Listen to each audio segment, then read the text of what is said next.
Welcome to the XY Advisor podcast. To join a global community of financial advisors sharing and learning with one another to drive the positive evolution of financial advice, head to xyadvisor.com.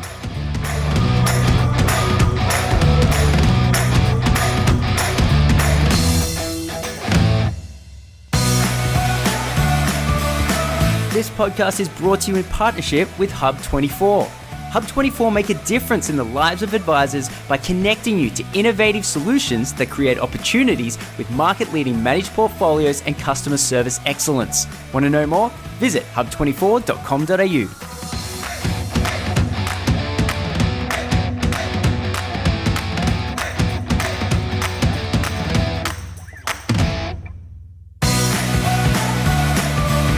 G'day, how's it going? What do you know, Striker Like Clayton here from XY, chatting with Alysia. Thank you so much for coming on. Pleasure. Thanks for having me. We got put in contact through Chris Medell. He is a former financial planner turned just salesman extraordinaire for a company called EmploySure. Shout out to Chris. We actually use EmploySure. He's a really great guy. And then when he said you guys have to meet, I was like, well, that's all the endorsement I need. And then He's such a great connector. Oh, he is. And when we caught up, you were you'd made the decision to start your business, and you were relatively new into that space. But you were also just on the other side of a fork in the road, which was like ANZ private banking or your own company, and the fact that you went down your own company and you've kind of made that your own, I'm super interested to dive into, but kind of want to start with what were your thoughts when you were weighing up, get further into bank land and that cushy sort of general trajectory, or, that sort of slogging out, grittiness of the self-employed world. Walk me through what you were thinking in terms of the pros and cons on each, and why you ended up making your decision. Yeah, well, I went back and forth for months with my decisions, and had some great people at ANZ that would have been my bosses, who were very good at being persuasive, and they would persuade me one way, and then I would get home to my husband at night and he would persuade me the other way. It was like, it was choosing between, I guess, stability. I mean, ANZ was what I knew. I'd been there for 16 years plus kind of thing. And private bank was going to be a good gig because it was very clear that was the way that the bank was going, and they were kind of trying to go up that curve. Yeah, look, in the end, I just realized, I'd been on maternity leave for 3 years prior to that. So I had my first child in 2015, and I was never planning on taking much time off. I just loved being a planner, and that's all I ever wanted to do. So I was going to take 4 months off, and then my husband was going to be dad for a year or two. And that worked really well for me. And for him, we were all really happy. And then when she was 1 month old, he got offered a job in New York, and we were like, oh, that stuffed everything up. So we had to take that. We didn't really have a choice. Yeah. It just seemed a bit too good to be true. So we went up to New York, and we were meant to be there for 2 years. And then we had another daughter, and we were there for 3 years. So I was really only just back beginning of 2019. Yeah. So in the end, I just, even though I loved all the people at ANZ and I could have stayed there forever, I didn't want to get to 55 and look back and think, okay, all I've ever done is work for ANZ. And also, I really was at the point where I had to build up my entire business from scratch, because I'd been away for 3 years anyway. So I thought, no, I have to do it for myself. So the husband won over the bosses at ANZ, and I went out on my own. And then the hilarious part about that is, so I started my business on the 1st of July, 2019. And there was the same day that my husband and I separated. Oh, goodness gracious. So I was sitting in my office, new office in Macquarie Park, first day, going, this is an interesting choice. Oh my God. So, that's crazy. Yeah. Those two things are probably two of the biggest things, along with having a child, is two of the most the impactful things that one could go through, and they both happen on the same day. My God. And do you look back now with any sort of, did I make the right decision, wrong decision? Do you kind of... No. I mean, I'm so glad I did it. Awesome. I'm actually glad that the timing did go like that, because I wonder if, had we separated 2 months prior, would I have gone the safety route? And I totally would have, I think. Whoa, sliding doors. Yeah, I think so. Because I literally was sitting in my office going, oh my gosh, like I have, I'd gone from great job, good salary, 2 kids, husband, dog, to kind of sitting there with no income, potentially single mum type stuff. Like, whoa. So, I mean, in a way it was great, because there was like no complacency. I was like, okay, well, I just have no choice. Like this has to work. Yeah. It just has to. Well, necessity is the mother of all invention, right? Yeah, yeah. And I mean, I've never been one to, like, as I said, I love working. So I've never been one to kind of just, sit there and cruise or anything. Yeah, I mean, with the amount of time that we've known each other, that definitely hits me as being true. Like you do come across as someone who gives it their all. Being 3 years away, obviously the industry changed quite a bit. What did you have to like resit an exam to get back into financial advice or anything like that? I had to do everything again. Yeah. Wow. Yeah. Right. Yeah. So, I mean, obviously not my CFP and DFP and all that stuff. Do that again. But yeah, I had underestimated, I mean, even all the bank compliance things, all the risk and robbery training and all this stuff that you just took for granted because you only had to do maybe one a month, and I had to sit there doing about 27 of them before I was even allowed to see a client. So yeah, I had all that. Then we had all the fascia stuff and the code of ethics and all that kind of stuff. So sitting there going, oh, okay. So yeah, kind of single mum stuff. Just started the business, would have loved to have spent all my time of that. Oh, hold on a second, I'm just going to do all this study as well. So, but I thought, you know what, I'm just going to do it. So I'd done that all by December 2019. Wow. Yeah, so that was fun. That's so much going on in such a short amount of time. I guess it would be, looking back on it now, a bit of a blur. But at the end of the day, now we're like 12 months in of, let's say, all of that, true difficulties and setting up and that life-changing events occurring. And you've had the last sort of 12 months. Yeah. So I guess have your feet on the ground and running. Yeah. I'm in a very happy place. Like how have you found now, being self-employed with 12 months under your belt in this new environment, fully up to speed? How are you finding it? Yeah, it feels pretty good. Like I love it. And coronavirus, whilst being absolutely horrible, has actually done some wonderful things, I feel, just to get us dinosaurs away from paper. I still used to handwrite diary notes and stuff. I used to go to a coffee shop and handwrite 5 diary notes at a time. Yes. So I don't even let myself have a pen anymore. I'm not allowed to carry a pen so that everything's typed because it's just so ridiculous. But yeah, I love what it's done to even all the companies that have had to let us do DocuSign, all that kind of stuff. Yeah. And, I love all the younger clients. I've got clients all around Australia now, and they don't mind that they're never going to meet me. And a lot of my older clients, they're getting into Zoom and pretty comfortable with it now, and use it with their families as well and things like that. Yeah. So that's pretty cool. I don't think I actually answered your question though. What did you ask? Well, in a way that you certainly have. How have you found the last sort of 12 months? Especially with coronavirus under your belt. Obviously, huge amount of adaptation going on in terms of tech. But in terms of client acquisition and things like that, how have you? Well, that sort of stuff. That's been amazing. I've got a friend, David O'Callaghan, who will love the fact that I named his name. He actually gave me my very first job back at Commonwealth in shout out 2001 or something. Wow. But I remember when he went out on his own, because he left ANZ, and he said to me, you wouldn't believe the number of clients that will refer to you. It's not that they didn't like you back when you were at ANZ or whatever, but they just didn't. It probably didn't cross their mind. They didn't know if their friends banked with ANZ or whatever, so they didn't necessarily do it. And when you go out on your own, just boom, so you realize, I guess you always knew they had faith in you, but yeah, I mean, they're totally happy to refer. So lots of their kids, lots of their friends, all that kind of stuff. I literally haven't done any marketing. I don't have time. I don't want to. Are you serious? Yeah. That's amazing.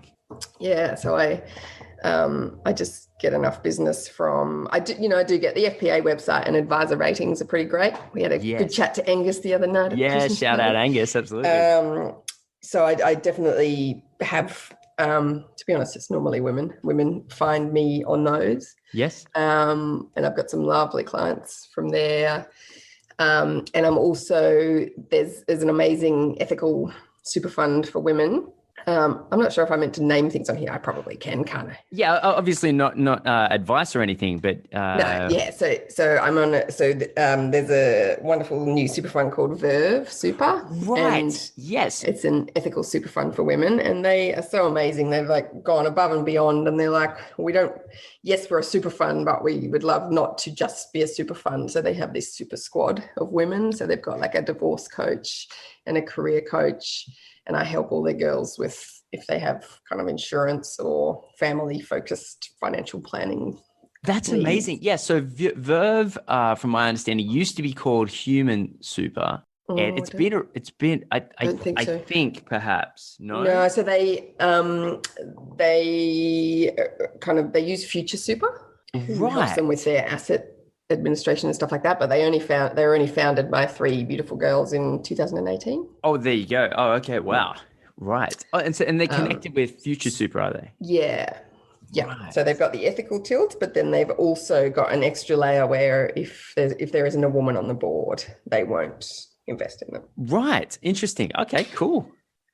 So they're building up and got lots of lovely members, and I help a lot of them as well. So between existing clients and kind of Verve members, that's amazing. That is, I mean, what a great, that's an amazing, like to be aligned with something like that. That's a huge advantage. I can definitely see why you wouldn't have time nor want to market. It's pretty cool. Like when you hear of advisors who go out on their own, and because you were so experienced, right? Like you'd been a planner for, I think you said like 18 years or something. Yeah. Something like that. Amazing. Like, so super experienced. Obviously you would have dealt with many clients. You go overseas for 3 years, but I mean, what a compliment to be able to come back and then, never have to market yourself because you've got such a good reputation.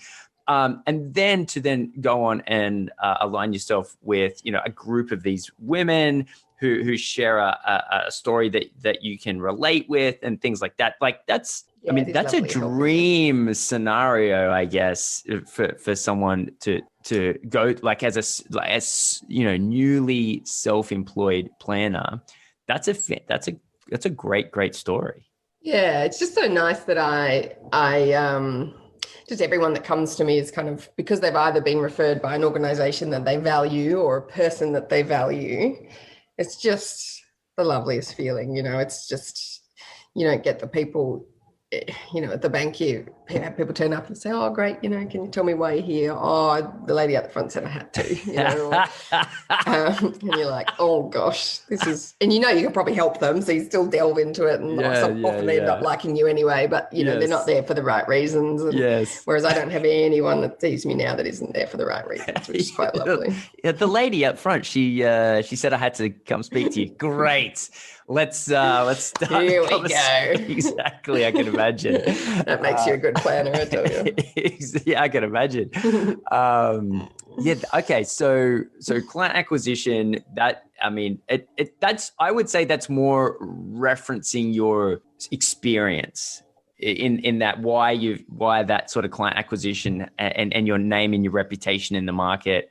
I think that's a super interesting and really good example of why building up over a long period of time in the banks, even though that's not really able to be achieved anymore, but back in the day, like that was a really good strategy. And if I'd known that strategy when I was starting out in financial planning, I think I would have gone down that route.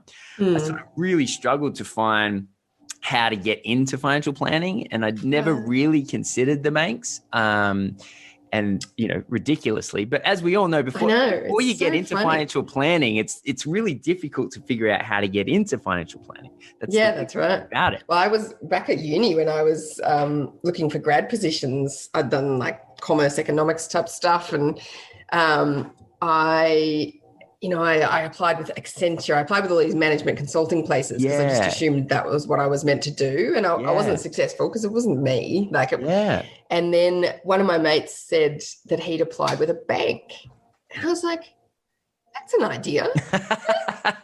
And so I did. So I applied with Commonwealth Bank. Yes. It was my only one. I applied late. They shouldn't have even looked at my application. Wow. And then I got told I'd gotten pretty far. We had psychometric testing and stuff. And I got told, it was halfway through the year, and I got told that I could have like an interview, and then if I was successful, and I said, okay, well, I'm actually going to Canada in 2 days for 7 months because the grad position wasn't going to start till Jan. So I said, you need to do it in the next 2 days if you're going to do it. Otherwise I'll be overseas having too much fun. Oh, baller.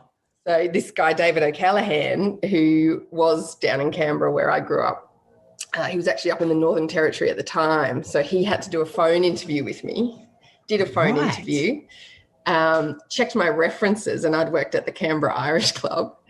And there was this lovely boss of mine called Colin. And apparently he had given me the best reference that David kind of went, I just have to employ this girl. Like, I've never met her, but the reference from this guy at the pub was so awesome. Oh, legend. And so David hired me. I went off to Canada for 7 months, came back. By the time I started at Commonwealth, David was gone. So I thought I was never going to meet this amazing David O'Callaghan that had given me my first job. And then, you wouldn't believe it, kind of 5 years or 3 years later at paraplanning up in ANZ, because I'd moved on, this David O'Callaghan turned up, and I looked up and I was like, are you the David O'Callaghan? So I didn't think of it either. I didn't think of a bank either. And then next funny story. So I was in paraplanning for ages, and then I was managing the paraplanning team, and I loved paraplanning. I could have done that forever. Awesome. And then I went to a corporate cricket match with a bunch of planners from ANZ. And they sucked you across to the dark side. They did. I kid you not, I don't really even understand what happened. We all got drunk. They said I needed to be a planner. The next day I was in Gary Allen's office having an interview for a planner, and he was like, so tell me a bit about why you want to be a planner. I'm like, I don't think I do want to be a planner. And he was like, no, you'll be a great planner. Go on, let's do it. You've got the job. I'm like, what has just happened here? So I didn't even want to be a planner, but then ever since I actually started, I've loved it. Yeah, that's such a cool story. But I mean, it's so awesome to hear again this really weird journey into financial planning, because it is such a weird thing to get into.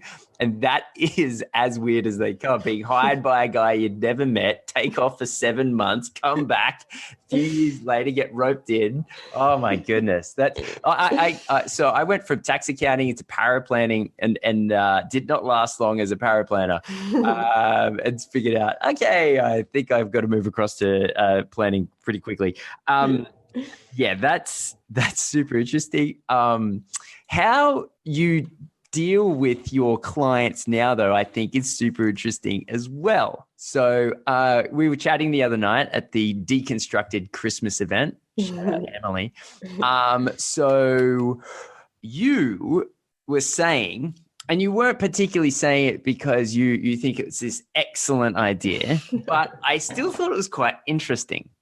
And so I'd love to maybe dip into this a little bit and then talk about the pros and cons of it.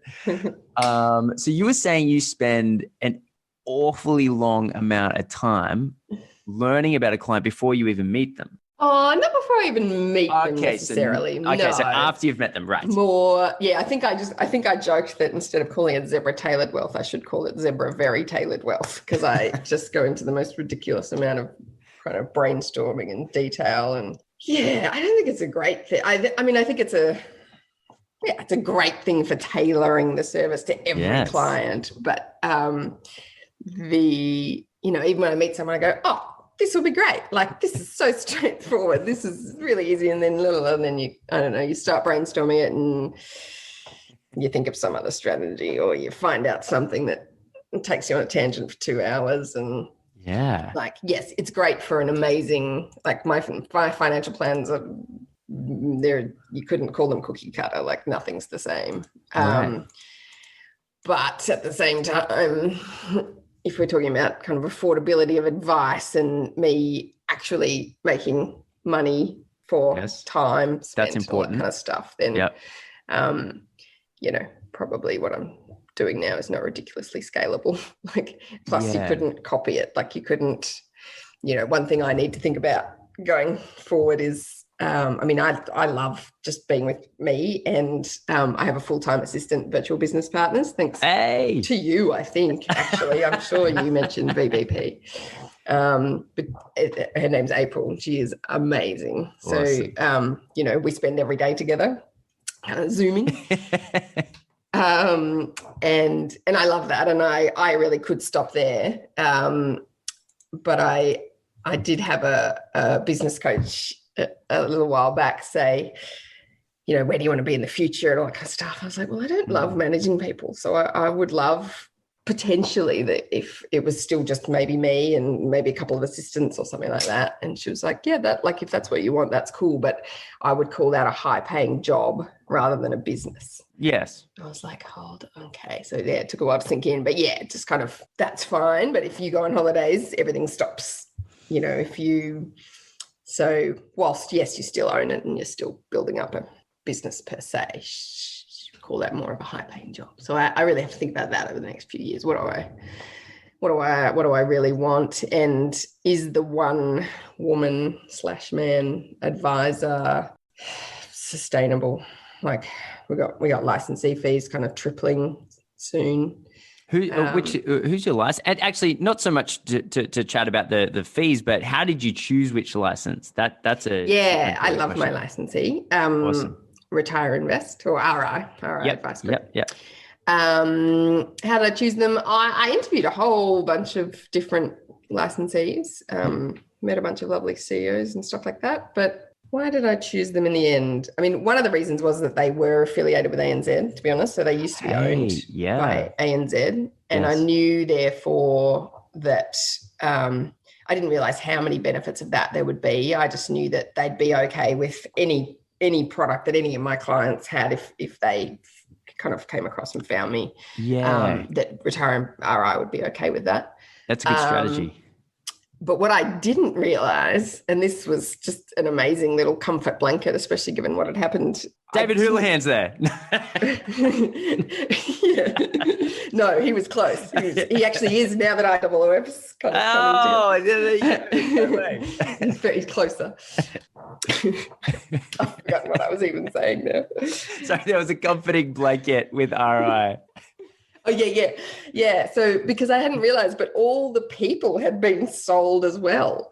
So all, like, you know, if I call up my tech team, it's like, oh, hi, Alysia. And it's like I never left. Or when you call up advisor development and you give them your CPD points, it's like, I mean, Joanne there was my first assistant back at ANZ. I was like, That's that amazing. Was pretty cool. That is cool. That's a really good, smart way to do it. Yeah. Like if you think, okay, I'm already super familiar in this environment. So, I mean, even though so IWF has obviously purchased RI since then, but I'd imagine it would have been it's a smart way to go about it. I hadn't really considered that. But if the infrastructure behind the scenes makes sense and is remotely attached to what you're familiar with, of course, that's gonna make a lot of sense. Yeah.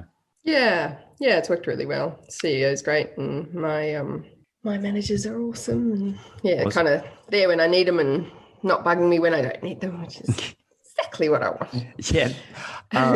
But I do feel very lucky to have gotten him when I did. So the timing again was just amazing, because I was talking to Megan Hodge after she got interviewed by Emily, because I was like, I know Megan.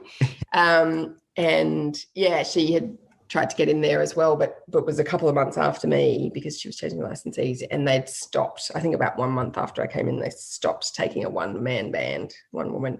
Wow. Kind of only, so I was like, Yeah, it's definitely an interesting environment we find ourselves in. I think next year I've got an interview with someone who might be able to shed light on this a little bit more. But you've got, so IWF, for example, is obviously purchasing huge swathes of the market. Yeah. Right? And so they're zigging when everyone else is zagging. So all these huge financial services companies are getting out of advice, and IWF is just hoovering up the whole market. So they're sending a very clear message to the market that they are open to doing business. They're open. And so, I mean, I'm really interested to see how this works. And if I look at the UK, there's a company called St. James. And St. James is essentially like our AMP, which was a huge, large, vertically integrated financial planning company, financial services company. And what happened is the UK brought in all this regulation, and then they brought in some additional regulation afterwards that said companies like St. James could do limited advice, right? So like this scoped limited advice, much more like the agents of old, like the old insurance agents. Yeah. So then they became, like essentially retirement agents. And you've got this huge purchase going on with the American private equity of AMP, right? So there's interest in the market in these huge financial services companies in Australia, right? My guess is that we might be following the UK system, which the regulations went super far deep and took out huge swathes of the market in terms of financial planners, just eradicated them from the market and made financial advice unaffordable. Now you got ASIC that are having this exact conversation publicly again. Right? Yeah, so they're like, we do tend to do things a few years after the UK. Yeah. They're like, oh no, advice is too expensive. And I'm just putting two and two together here. And I'm like, okay, so maybe there's going to be a schism in the market. Maybe there's going to be quote unquote independent financial planners and quote unquote aligned financial planners, and never the twain shall meet. And so what I'm thinking is you're going to get advisors who are delivering $300, $400, $500 pieces of advice, but it's like you get your, what your platform. That would never be me.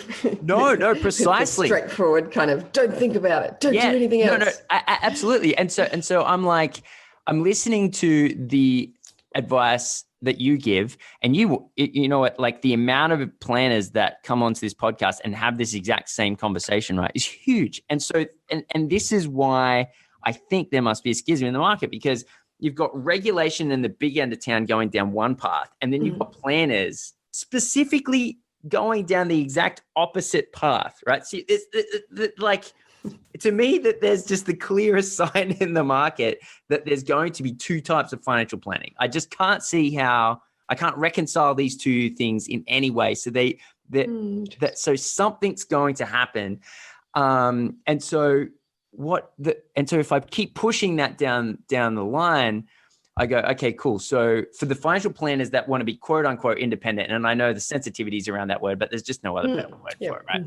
And so what ends up happening is you'll get planners like yourself, like so many other planners, who want to deliver this really full-on style of advice, this very tailored, wealth, and then simple on the other side. And I do think if like the rules just will have to change, I'd imagine, for both, because if they're going to reduce the costs on one side, they can't just like inflame the costs on the quote unquote independent side. Like that, there's got to be some reasonable ways for everyone to make money and for the service to continue. That must occur. But with all of that said, and this is just a long way to get back to the idea of whether it's good for you to be a sole advisor or not. I would hope that someone who does what you do can flourish. You know what I mean? Like I would hope that we have a system that allows Alysia to go out there and provide a super high quality tailored product without growing the next, Tesla, right? Yeah. Big company, right? Yeah. I think that's got to remain a part of the conversation, because what you're doing is difficult enough, let alone adding on human management, Yeah. right, as an additional thing. And so I would hope the companies like you can succeed. But also, if you choose to, keep growing, then obviously I wish you all the best, and I think you'd probably do a really good job of it. But whichever choice you do make, I would hope that we can, as an industry, be able to allow that to happen, which is a weird thing to say, but I'm sure they will. Yeah.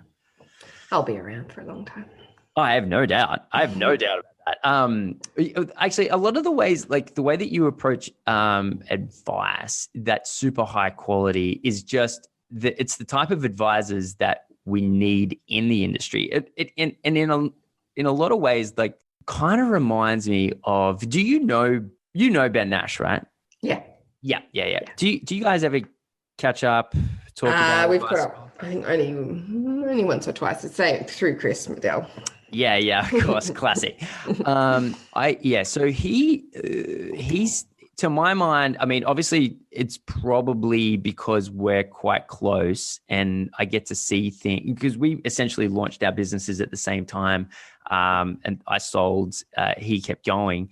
To watch his trajectory, it's been super interesting, but like, he's only been able to do it because he constantly pays people to tell him what to do.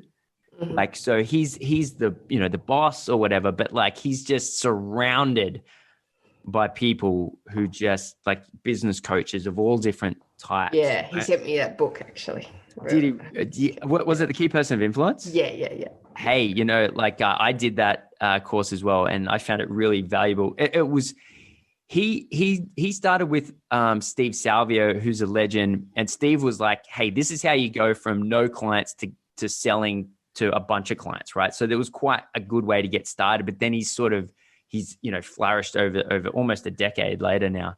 But yeah, it's super interesting when I hear you talk about advice. I hear, like, it's obviously different, but I hear a lot of analogies with you and Ben. So I think you guys should definitely connect. So where do you see the advice? Well, where do you see your business fitting in the industry over the next sort of handful of years? I'm not worried about where it fits in. Like, I just feel like there is an endless supply of people that are totally happy to be helped, and a lot more people that are actually searching for that help. So I'm certainly, not worried about anything drying up there. Yeah, if anything, if I get more efficient, then probably just add more assistants on so that we can help more people. But it is still my advice rather than kind of, or maybe amalgamating rather than not bringing on like a junior planner and having to make sure they're great. I think it's just well, it's very hard in this virtual environment as well. Like, I still have my office, but my dog prefers me to work from home. So I do both. And if any clients want to see me, I'm straight into the office, which is only a 4-minute drive or a 25-minute walk away. And otherwise I'm at home. And I've got new clients in Sydney that are never going to meet me. Wow, that's crazy, hey? I know. Like, if you had said to me a year ago that somebody would be willing to trust a financial planner having never met them. Like, I totally understand if you've met someone once or something and then you deal with each other on the phone or video conference or whatever, but to never meet them, I would have said, "Nah, you're silly, you're laughing." Yeah. But I've got clients in Hobart and Melbourne and Brizzy and Adelaide and even some of them in Sydney. Surrey Hills versus Lane Cove. Nah, it's too hard. Let's just video conference. Amazing. So I think that's going to be very, which works really well for me with clients, but I don't know how that works with having to manage other people other than assistants. Like, I don't think it does. I'm not sure that Yeah, it does. yeah. So unless things change over the next few years with that and I get less virtual or something, then yeah, I don't know. It's crazy how much like time is saved by virtual meetings as well. Think about amazing. You travel to a meeting and in the 1 in 100 chance that someone doesn't turn up, right? You're just like stuck. You've lost all the time there, all the time back, and waiting. But if someone forgets a digital meeting, hell, you're at your computer. You're still typing anyway. You're working, and it's like they don't turn up, and they go, "Oh, okay, it doesn't matter." Like, or if somebody's late, they're like, "Sorry." It's like, "Oh, don't say sorry. I just got heaps of work done in those 4 minutes." Can you be another 4 minutes late? No, that's exactly right. And there's no travel. Like there's no. It takes a half an hour to get here, or an hour to get there, and. Yeah, and you really realize it now. Like when you do the travel, you're like, oh, that took like 2 3/4 hours out of my day that I would normally. It's crazy. Like it's gotten to the point now when people ask, like when people want to catch up, I'm like, yeah, what URL? not what address, but what URL.